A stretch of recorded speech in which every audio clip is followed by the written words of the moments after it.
नमस्कार दोस्तों। आप लोग अगर बिहार बोर्ड से इंटर में नामांकन के लिए ऑनलाइन फॉर्म भरे थे OFSS के माध्यम से, ठीक है।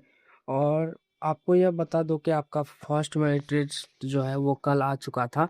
तो फर्स्ट मेरिट लिस्ट का मैंने वीडियो आपको बना करके दे दिया था, ठीक है। अब फर्स्ट मेरिट लिस्ट में बहुत सारे ऐसे विद्यार्थी होंगे जिसको अपना कॉलेज जो है वो पसंद आ गया होगा, या वो सोच लिए होंगे कि मेरे को इसी में एडमिशन करवाना है। लेकिन बहुत सारे ऐसे विद्यार्थी हैं जिन्हें मतलब ऐसे कॉलेज में भेज दिया गया है जो उसे पसंद नहीं हो। मान लेते आप ऐसे किए हैं कि 1 से 10 तक आप मतलब दे दिए हो, एक नंबर आप पहला दिए हो जो आपको पसंद था, लेकिन एक को छोड़ के 2 या 3 4 में आपको मिल गया है। तो इस तरीके से आप मतलब उसमें अपने मनपसंद कॉलेज में किस प्रकार से एडमिशन करवा पाओगे, आज की वीडियो में हम इसी टॉपिक पे जो है बात करने वाले हैं। तो आप लोग मतलब एक प्रक्रिया का नाम सुने होंगे जिसे कहते हैं स्लाइड अप की प्रक्रिया, ठीक है। स्लाइड अप की प्रक्रिया से आप क्या कर सकते हो, आप अपने कॉलेज को मतलब चेंज कर सकते हो, ठीक है। तो ये स्लाइड अप आप किस तरीके से करोगे उसके बारे में भी मैं आपको संपूर्ण जानकारी दे दूंगा इसी वीडियो में। तो आप बने रहो, मैं दिखा दूंगा कि आप स्लाइड अप किस तरीके से करते हो, ठीक है। स्लाइड अप करने के लिए यहाँ पे देखिए कि एक पेपर है मेरे पास जहाँ पर सारी चीज़ की इंफॉर्मेशन दिया हुआ है इतनी दूर में। यहाँ पे आप स्लाइड अप कर सकते हो। देखिए मैं इसके ऊपर करके आपको बताता हूँ। यहाँ पे कहा गया पहली सूची में स्कूल आवंटन से असंतुष्ट छात्र छात्रा स्लाइड अप विकल्प का प्रयोग कर सकेंगे।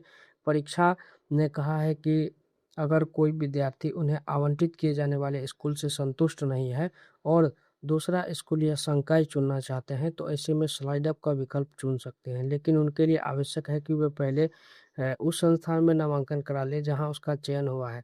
इस संस्थान में नामांकन कराने के बाद वह दूसरी तथा तीसरी सूची जारी होने पर उच्चतर प्राथमिकता वाले संस्थान में नामांकन ले सकेंगे। स्लाइड अप का विकल्प भी छात्रों को 12 मई के बीच अपनाना होगा। स्लाइड अप के विकल्प में उन्हें उन्हीं संस्थानों में नामांकन मिलेगा जिनका विकल्प आवेदन के वक्त दिया है, ठीक है। अब मैं यहाँ पर आपको मतलब समझा देता हूँ कि किस तरीके से आपको करना है, क्या इसका प्रोसेस होगा। आपको फर्स्ट मेरिट लिस्ट, मान लेते हैं आपको फर्स्ट मेरिट लिस्ट में आपका नाम आया, ठीक है। और उस नाम मतलब उसमें आपको मनपसंद कॉलेज नहीं मिला, ठीक है। अगर आपको मनपसंद कॉलेज नहीं मिला तो आपको जो कॉलेज फर्स्ट मेरिट लिस्ट में मिला है, ठीक है, उस कॉलेज में जा कर के पहले आपको एडमिशन करवाना है। एडमिशन करवा के वहाँ पे आप फीस सारा डॉक्यूमेंट वगैरह सारा चीज़ आप जमा कर देंगे, ठीक है। जमा कर देने के बाद आप क्या कीजिएगा, तो आप जमा कर देंगे। जमा करने के बाद आप यहाँ पे आइएगा, कहाँ पे, OFSS के वेबसाइट पर। OFSS के वेबसाइट पर आइएगा और इस वेबसाइट पर आने के बाद, ठीक है, आपको वहाँ पर स्टूडेंट लॉगिन वाले ऑप्शन में आपको एक ऑप्शन और मिलता है, ठीक है। तो वो मैं आपको अभी दिखा दूंगा स्क्रीनशॉट के माध्यम से।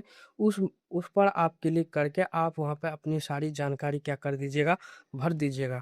वो जानकारी भरने के बाद आपको इसको जो है ना, स्लाइड अप के लिए आपको क्या करना है, दूसरे मतलब मेरिट लिस्ट और तीसरे मेरिट लिस्ट के लिए वेट करना है। हो सकता है आपको दूसरे मेरिट लिस्ट में नाम आ जाए, नहीं तो तीसरे मेरिट लिस्ट में नाम आ जाए।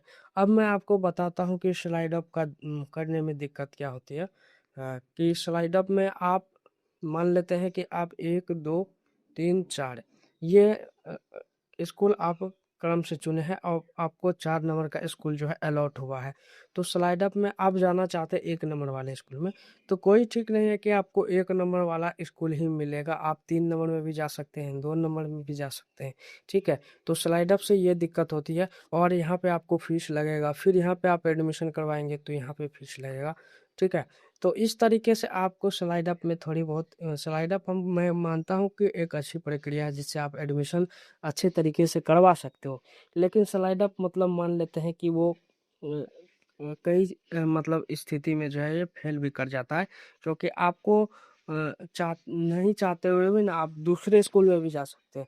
मान लेते हैं आप अपने पसंद के स्कूल में के लिए आप स्लाइड अप कर रहे हैं, लेकिन आप जो है दूसरे स्कूल में भी यहाँ पर जा सकते हो, ठीक है। और आप जो एक बात मैं और बता दूं, आप अगर स्ट्रीम भी चेंज कर रहे हो, मान लेते हैं कि आप जो है वो उस समय क्या कर दिए, ऑनलाइन करते समय क्या कर दिए, आर्ट कर दिए, लेकिन अब आपको साइंस लेना है, ठीक है? या ऑनलाइन करते समय आप साइंस कर दिए, अब आपको आर्ट लेना है, ठीक है? तो इस स्थिति में भी आपको यही स्लाइड अप की प्रक्रिया अपनानी है और एडमिशन करवा लेना है। उससे पहले उस स्कूल में क्या करवा लेना है, एडमिशन करवा लेना है। उसके बाद आपको मतलब स्लाइड अप करके स्ट्रीम चेंज कर लेना, वहाँ पे स्ट्रीम सिलेक्शन है, स्ट्रीम चेंज कर लेना है, ठीक है? स्ट्रीम चेंज करने में आपको थोड़ा दिक्कत आएगा। तो इस तरीके से मतलब आप स्लाइड अप के तहत अपने कॉलेज को यहाँ पे चेंज कर सकते हो, ठीक है? तो आप लोग देख लीजिएगा मेरे अनुसार मतलब स्लाइड अप ठीक है, पर मतलब कई कई कई स्थिति में आपको कारगर नहीं होता है, तो आप देख लीजिएगा। तो इस तरीके से मतलब ये स्लाइड अप की पूरी जानकारी थी जो मैंने आपको दे दिया। आगे आप फॉर्म भरने जाएंगे, ठीक है? और वो फॉर्म किस तरीके से भरेंगे उसकी जानकारी का वीडियो मैं आपको जल्द ही ला दूंगा, ठीक है? दोस्तों धन्यवाद, मिलते हैं आपको अगली वीडियो के साथ, तब तक के लिए जय हिंद।